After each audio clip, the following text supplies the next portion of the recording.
Okay, I have to vent about this. Maybe I'm wrong, but I'm already 2 seconds into the Season 7 Pantygate episode, and I can already see where this is going. First of all, Erika's underwear situation wouldn't have even been an issue if LVP hadn't decided to get all hands-on and shove her hand up Erika's skirt like she's auditioning for a role in a bad soap opera. Seriously, LVP, you created this problem, and now you're talking smack about it. You're the one who exposed it, not Erika. Oh, and Dorit. Don't even try to blame Erika if your husband can't keep his eyes to himself. Newsflash, that's not Erika's fault. That's your husband's problem, not hers. And then there's the delightful lunch scene with Kyle, where LVP acting like Erika's the one who made this whole thing a big deal. Excuse me, but you literally put your hand up her skirt to make it a big deal. Oh, and I haven't even gotten to the part where Dorit gives Erika the underwear, but I can already feel my blood pressure rising. I just know where this is going, and I'm not here for it. It's honestly painful to watch. Imagine poor Erika having to go home and tell Tom about this. Knowing everything we know now, it must have been horrendous. PK, Dorit, and LVP were all wrong here, but let's be real, PK and Dorit are the real villains in this mess. Especially Dorit, who somehow manages to make it worse by implying Erika should have known men would look, so it's all on her. Like, seriously, are we really blaming the woman for men being, well, men? The whole thing was embarrassing, and Dorit's complete lack of self-awareness was downright disgusting. I felt so bad for Erika. I mean, this was her first season, and that's how she gets welcomed, by these 3 trying to humiliate her. Not to mention, they couldn't just let it go. Ever. It was painful to watch, and honestly, the way they gossiped about her, just gross. And then, LVP attempt at justifying the whole thing. Oh, Erika shouldn't be making such a fuss because her alter ego is so sexualized anyway. LVP, did you really just say that? She completely missed the concept of consent, which, by the way, Erika did not give when LVP decided to get way too touchy. It's called respecting boundaries, and it's a little thing you might want to try sometime. But the cherry on top, Dorit's little public shaming moment. We've all seen your pretty little puss anyway. What? That was not cute, not funny, and absolutely cruel. I can't even with these people. I don't know if this is a hot take or what, but I genuinely feel like Brandi had a hand in Kim's relapse in Season 5. Brandi's love affair with alcohol is no secret, and when she drinks, she turns into this mean, impulsive whirlwind. I adored Kim in Season 4. She felt real, vulnerable, like we were seeing the actual person behind all the drama. But then, out of nowhere, in Episode 10 of Season 5, it's like the real Kim vanished, and I can't help but think Brandi played some part in that. Now, don't get me wrong, Brandi is a disaster, a walking train wreck, and a constant victim who stirs the pot everywhere she goes. But to be clear, it wasn't entirely Brandi's fault that Kim relapsed. Let's not forget, Kim made the choice to spiral. Yes, Brandi's a mess, but Kim ultimately made her own decisions. Kim's relapse was more about the stress from Monty's illness, her constant fighting with Kyle, and the pressure of dealing with Rinna and Eileen. She cracked under the weight of it all and turned to self-medication because, well, she's an alcoholic and an addict. It's her decision, not Brandi's. Now, here's where it gets interesting. Brandi did actually have one responsible moment that season. She told her friend Jennifer that she didn't think she was the kind of friend Kim needed, because Brandi still had her own issues and was drinking. So yeah, Brandi knew her limitations, which is shockingly mature for her. But here's the kicker. I'm calling total BS on Kim's sobriety storyline in Season 5. They made it the whole arc, but let's be real. She might have stopped drinking for a hot second during filming, but that's not consistent sobriety. I've seen addicts and alcoholics go through the motions, and Kim's behavior screamed relapse. Maybe she wasn't always drunk, but she was definitely abusing something. Pills. Who knows? But sober? Absolutely not.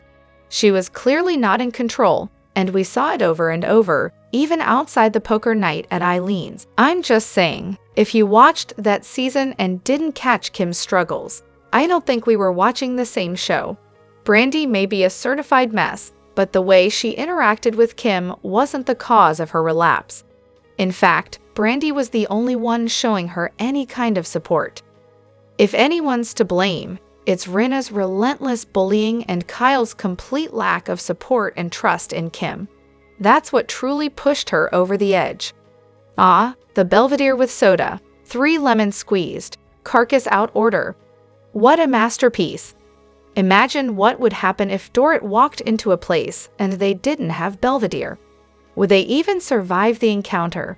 I mean, at my local Weatherspoons, I'd probably get a pint of soda water, a shot of Glen's, and a squirt of that bottled lemon juice they pass off as fresh. And the carcass out request. Oh, I can just picture the bartender's face, trying to figure out how to pull that off. As a server, I remember hearing carcass out for the first time at a TGI Fridays. I had to Google it to figure out what the heck it meant. Apparently, I wasn't the only one confused. Someone with 25 years of serving experience chimed in like, "Really? You've never heard of it?" No. I was busy just making sure I didn't spill on anyone. Back in the day, when I was a young server at Fridays, I got some weird drink requests. I'd be standing there, looking at the bartender like, what even is this scotch? But at least I didn't have to deal with carcass out confusion. I worked in a busy spot, second only to the Orlando store near Disney, so the smoking section was always packed, and I had to navigate some very unique orders. But oh, Dorit. She had her moment of fame with the carcass out, and honestly, she kept at it for years despite all the ridicule. And then, poof, it's gone. Seriously, poof, you could hear it in Dorit's voice. Maybe PK had something to do with that. Now, Belvedere is her drink of choice, but if she's in a place that doesn't stock it, or a dive bar gasp, she'll just settle for Kettle One. You know, because low calorie and all that. The woman has an obsession with eating like a bird, and I guess it extends to her vodka choices too. Let's break down how utterly ridiculous Diana's "I can forgive everything, but I can't forgive being boring" statement really is. Spoiler alert, it's completely absurd. First off, let's call this what it is, a bold-faced lie. Diana's whole SH shtick is that she hated Sutton because, according to her, Sutton was a phony. So where did this boring nonsense come from? My guess is she read that somewhere, probably in a comment, and thought, hey, that sounds like a good line to throw at Sutton because I don't have anything else clever to say. Now, let's talk about this phrase, I can't forgive being boring. Excuse me, Diana, that's something we, the viewers, would say, not you. This is straight up fan speak. Real Housewives don't use phrases like that unless they're breaking character and acting like they're commenting as a viewer rather than being in the show. So this is Diana and others like her looking at you, Bronwyn from RHOBH, showing they're way more concerned about what the fans want to hear than actually being authentic Real Housewives. They're out here trying to appease the audience by doing stuff they think we'll like, instead of owning their own messy, bad behavior, which is what being a true housewife is all about. The irony, Diana honestly thought the fandom would be on her side when she went after Sutton, because back then, some fans thought Sutton was boring. Newsflash, Diana, it backfired spectacularly. The fans didn't cheer her on. They saw her for exactly what she is. Someone who'd rather stir the pot for attention than be a real, unapologetic housewife. I decided to skip season 4, thanks for the advice, read it, and jumped straight into season 5. After spending some time in this fan zone, I've heard plenty about her, so I've been eagerly awaiting her grand entrance. Well, yikes. The entire vibe of the room shifted when she showed up at Kim's daughter's dress fitting. I had to sit back for a moment. I'd done some reading about Paris, and let's just say, I gathered that Kathy might not exactly win Mother of the Year, But I thought people were exaggerating. Nope, it was as bad as they said. I thought about asking if she improves over time, but then I saw that clip from Sutton's fashion show a couple weeks ago, where she was literally just in the way. I mean, is she even good for TV? By the way, do not skip any seasons. Season 4 is a must-watch in my book. The dullest ones, Season 8 and 13, but guess what? I still sat through them. Also, Kathy becomes just a friend of in Season 11, FYI. So I've been a little under the weather lately, and what better way to spend my couch time than by rewatching Season 6? Honestly, it's been pretty entertaining, despite the fact that I never, ever want to hear the word Munchausen again. But hey, overall, this season's a winner in my book. I think it's because, unlike the modern seasons, these women still had some shred of actual friendship and maybe, just maybe, a little genuine goodwill toward each other. You know, that small, barely visible thing called realness. And can we talk about Erika for a second? She was a total gem. Came in and completely spiced things up. Compare her to the folks they added in Season 5. Yeah, huge upgrade. Honestly, watching Erika was like a breath of fresh air after the disastrous lineup from the previous season. And even Catherine wasn't as bad on a second watch.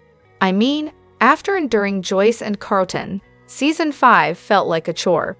Now, as for the current season, I bailed weeks ago. I just can't get behind how much it's turned into a full-on business operation. Gone are the days of actual friendships, replaced with a let's make this as fake and scripted as possible vibe.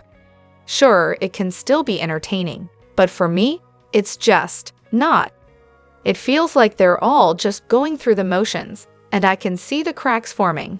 It's like watching a perfectly staged production, but you can tell everyone's just waiting for the curtain to fall.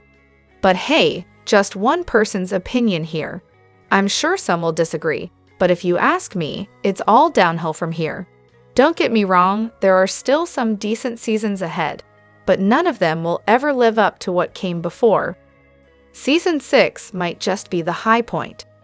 Can anyone actually name the creams or serums Kathy had unpacked in St. Lucia? I was so intrigued by what skincare she packed with her. Those glass bottles looked adorable, and I'm dying to know what they were. Anyone have a clue?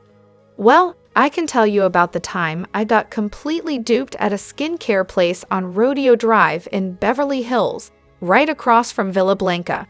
You know, the ones that set up shop right on the sidewalk and lure you in with promos. They reeled me in with one, and before I knew it, I was looking at a shopping cart worth over $10K for eye cream that claims to make your eyes open and bright. Honestly, it practically cemented my eyes open, but hey, it was that bright. And yes, it's for sale B-nib, if anyone's interested, lol. Throw in some face serums, tighteners, and lifters, and I was practically sold. The best part, they handed me the total like it was nothing. And I was so embarrassed that I just swiped my Amex after they threw in a special promo. When I looked at my haul later, I realized I had basically just done a Sephora-level splurge. Ugh. I can post a picture of everything if you want to see it. But honestly, I was shocked Kathy didn't have any 111 skin in her collection. That line is pure magic. The cheaper night cream alone cleared up random bumps on the side of my nose, and they're still gone a decade later. Whenever I start using it again, people ask if I've had plastic surgery. No joke. And that's without even using the serum or the black diamond line. Is it just me, or does it feel like Garcelle is starting to run out of patience with Sutton? Honestly, who could blame her? Sutton is like a walking rain cloud, perpetually miserable and somehow thriving off everyone else's misery. I mean, Garcelle doesn't exactly have her own storyline, which can be a bit frustrating. But in the past couple of episodes, she's been making some side comments that definitely give off the vibe that she's over it, or at least getting more critical of Sutton. The first one that stood out was when Garcelle mentioned that Dorit and Kyle not being friends was actually a good thing for Sutton. Ouch. Then there was the little jab about Sutton's evil eyes. Classic. Am I just projecting my own exhaustion with Sutton, or is anyone else catching onto these subtle digs Garcelle's throwing? It definitely seems like the cracks are starting to show. The thing is, I think Garcelle and Sutton are close enough, outside of filming of course, that Garcelle can be honest with her without it blowing up into a full-on fight. It doesn't feel like one of those fake, part-time friendships we see between other people on the show. But hey, maybe I'm reading it wrong. Garcelle's definitely not a fan of Kyle or Kathy, and we all know Sutton is desperate to be in their good graces. It almost feels like Garcelle's a little offended by the wallet comment, maybe because she doesn't have that kind of money either. On top of that, Garcelle's been pretty vocal about having Sutton's back, yet Sutton still keeps trying to get Kyle to like her. It's like Garcelle's friendship is good enough, but Sutton's still chasing after the cool girls. Can you blame Garcelle for feeling a little sidelined?